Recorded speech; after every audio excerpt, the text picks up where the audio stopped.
Have you ever been asked the question, where do you see yourself in 5 years from now? Of course, we all have in our job interviews. But what if you really don't know? Well, I've been there way too many times during my 10 years of working in an advertising job. And in my head, I used to say, hopefully alive and happy. I was working in a high-pressure job that paid the bills but left me completely drained. I was overweight, exhausted, and my relationships were down the drain. And it didn't help that every self-help book that I read told me to write down my dreams. But what if your dreams feel like a blank screen? I remember sitting down with pen in hand thinking, do I want a promotion? Do I want to start a business of my own? How do people just know what they want to do in their life? Like how? In this Actionables episode, I want to share with you the exact framework that has helped me to go from being clueless to being crystal clear about my personal and professional goals. No fluff, just 4 steps to uncover what truly matters to you. And I have some great news regarding this podcast. It's all coming up, so stay tuned.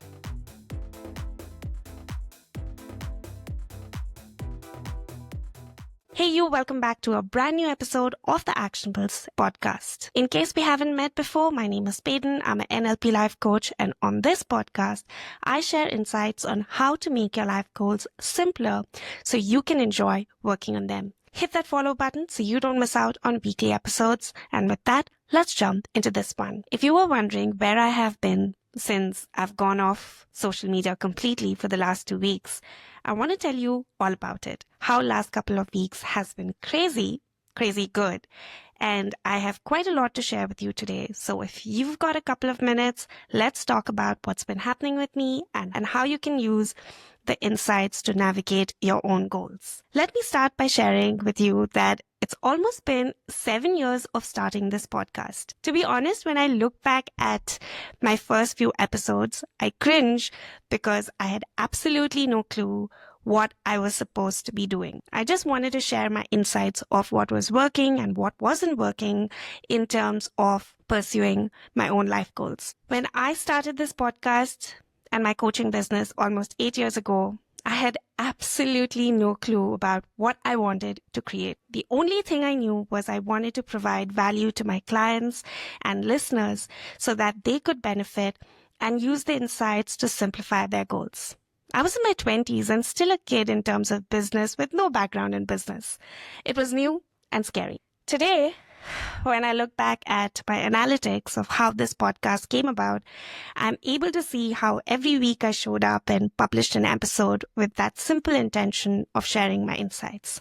Now, I share this to give you a context that when you are starting off on a new goal, whether it's a personal or a professional one, things are going to feel new and scary.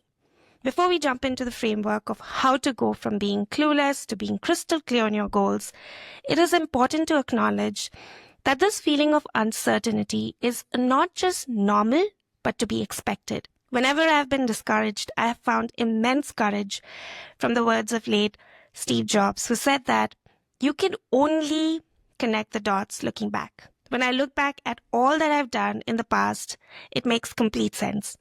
The struggles, the heartbreaks, the disappointments, and the wins, I'm able to look back and appreciate all of them now from where I stand rather than when I was going through those challenges. All this to say that if you are clueless with your goals and the next steps, it's completely okay.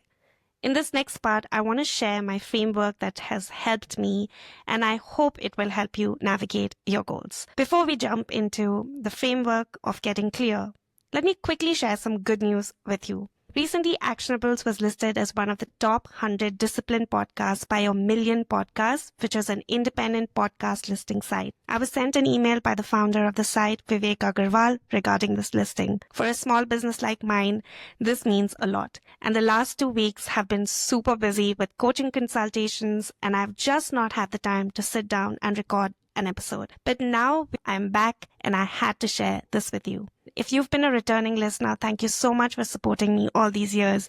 It means a lot. So thank you. And now let's jump into this framework. After coaching clients for almost 8 years, I've found that when someone is struggling to work on their life goals, it is interesting to note that there are really two reasons why someone may struggle to work on their goals. The first one is they're not really working on goals that light them up from inside. So it's a values and goals misalignment. And second, they may not be working in a way that is right. If you've ever been told that you need to work hard or harder, make a lot of money, and only then you're going to feel fulfilled, well, most of the people have been sold this BS idea that happiness and fulfillment is found once you do a lot of things, such as get a fancy job, make a lot of money, and buy a lot of stuff. But here's the problem. What if you want more than just a great job and money and material stuff? Because let me quote the famous actor Jim Carrey here, who says, "I wish everyone were rich and famous, and then they'd know that that is not what life is about." If having a great job and making lots of money and owning a lot of material stuff indeed could make one fulfilled, why then do a lot of so-called rich people end up in rehabs? It makes you think that maybe material stuff may be required in order to live a comfortable life, but isn't life more than just having material stuff and being comfortable? Now, I'm not suggesting that you should quit your job and go live in a cave, because that defeats the entire purpose of life and goals. I believe that you can enjoy the material world without being too attached to it. And in my experience, I have found this to be the key to finding more peace and joy with both my personal and professional goals. The question then is how to find true fulfillment. The secret to this question lies within you, because believe me, no one can tell you, not me, not another podcast episode, not another YouTube video or ChatGPT can answer this question for you. I want to share with you a framework that works for me when I'm thinking about pursuing and working on my next goal. So first, let's consider the fact that you find yourself asking such a question. Why am I feeling unfulfilled? Why do I feel stuck? You need to stop asking yourself why. The first step to clarifying what you want to work on or pursue is to stop asking yourself why you feel the way you do. The problem is, even though your feelings are valid, they can take you down a rabbit hole. And if you are an overthinker, this can be crippling. You may start to question everything you feel. And I know this will take a little tinkering or perhaps a lot, but when you catch yourself asking questions such as, why do I feel the need to do something different? You can turn that into, what can I do to feel different? The power of what questions is significantly underrated. This is because intuitively we navigate towards the why. Why something happened, good or bad. Why you may feel stuck, etc. And there is no end to why. Asking what instead of why shifts your focus from blaming or trying to understand, fostering the sense of curiosity and growth. While why can trigger defensiveness, why does this happen? What encourages constructive reflection? What can you learn from this? Or what steps can you take? This approach promotes accountability without judgment, leading to actionable insights. Author Edgar Sheen noted, we must learn to ask the right questions rather than seek easy answers. By focusing on what, we move beyond excuses and towards solutions that ultimately move you toward your goals. Now, example of this would be if you find yourself asking, why do I feel so stuck in my life? You can keep thinking about why and think of someone or something to blame, and it isn't going to help you. Instead, if you ask yourself, okay, I feel stuck, I feel crappy, what am I going to do about it now? What can I do now, not a day from now, but right now, that is going to make me feel better? You'll be surprised. You will start getting answers when you start asking yourself what questions instead of why ones. Another example would be if you're thinking of switching your job or starting a new career, let's say. Instead of wallowing with, why do I keep thinking about this? Why won't this idea leave me alone? Ask yourself, okay, what can I do about it? It could be as small as reading up on the topic of your interest, learning more about it, following your curiosity. This stage is extremely important because if you truly want to find what matters to you, this is going to help. If you need extra help in figuring out your goals, you can download a free audio training on how to discover meaningful goals for yourself from my website. The link is mentioned in the description box below. Moving on to step number 2. Is it now or is it later? Earlier I mentioned that you know your life the best. No one knows your life the way you know it. As much as I am a firm believer that we can work on multiple goals at once, I also believe that you get to choose what goals you want to work on and when. Even though you may feel pressed for time, especially if you feel pressed for time, apart from working and paying your bills, ask yourself, what more do you want to create? And do you want to create it now in this season of your life? And even though I'm a huge proponent of living your life creatively and making time and space for your goals, I believe that you get to choose whether the season of your life allows you to do the work. Because it sounds great to say, yes, come on, I'm going to work on that next big thing. But ask yourself, is it practical to make the time to work on it? Maybe you're in a season of life where you're caring for a loved one who needs you constantly. Or maybe you are pressed for time at work or with your daily chores. You can plan for it and there is no shame in it. But be sure to use it carefully because sometimes what tends to happen is it can become a crutch and a reason for you to avoid doing the work. And the only person who can determine whether the timing is right for you to work on a particular goal is you. I know that may seem like a big responsibility, but it can also be fun because it can relieve you from too much pressure. You get to choose what you want to work on and when. The way I do this is I plan my year out. This is something that I learned from YouTuber Ali Abdal's planning year method.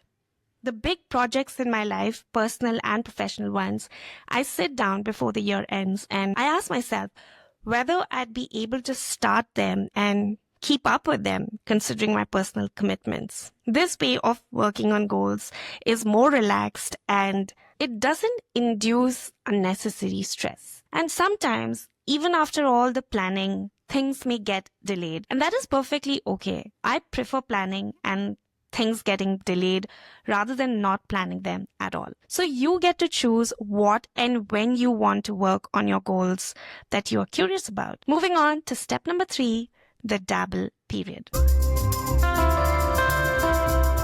Once you've planned on your goals that you want to work on, let's say a new goal, I recommend sticking with it for at least 3 months because that is time not too short or long for you to figure out if that is a goal that you want to continue working on. One idea that I believe is made famous is winners never quit. Now, I beg to differ here. I believe it is completely okay to change your mind about goals.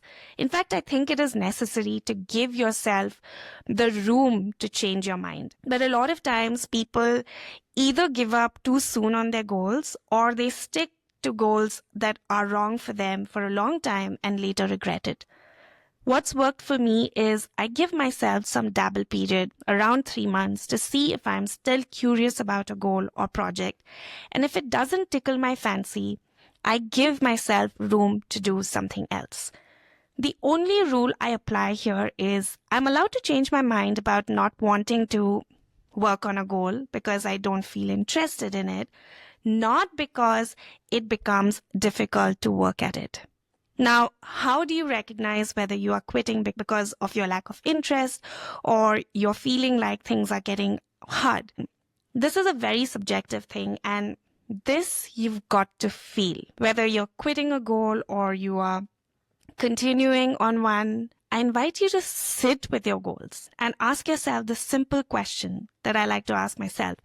Do I see myself as someone who has learned, let's say, a particular skill that I am pursuing? And am I genuinely happy about it? And if it doesn't matter to me, then there's only one right answer. And whichever one resonates with you is the right one for you. And finally, step number 4 is commit or change. At the end of your Dabble period, you will either continue pursuing that goal or you will want to change it. Either way, only you can decide whether that goal is right for you. If you decide to commit, my suggestion would be go ahead and make a commitment. This can both be in terms of money as well as your time. How much time and money are you willing to invest in pursuing a goal? Of course, depends on you. But I would say going ahead and doing this because it puts a little more pressure on working towards that goal, but it is a healthy and a good amount of pressure.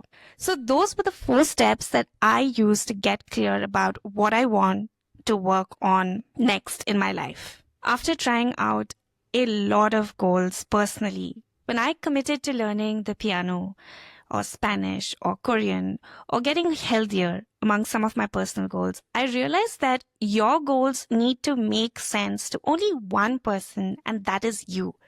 Pay attention to what makes you curious and then give it a chance. I wasn't one of those few lucky people who just know what they want.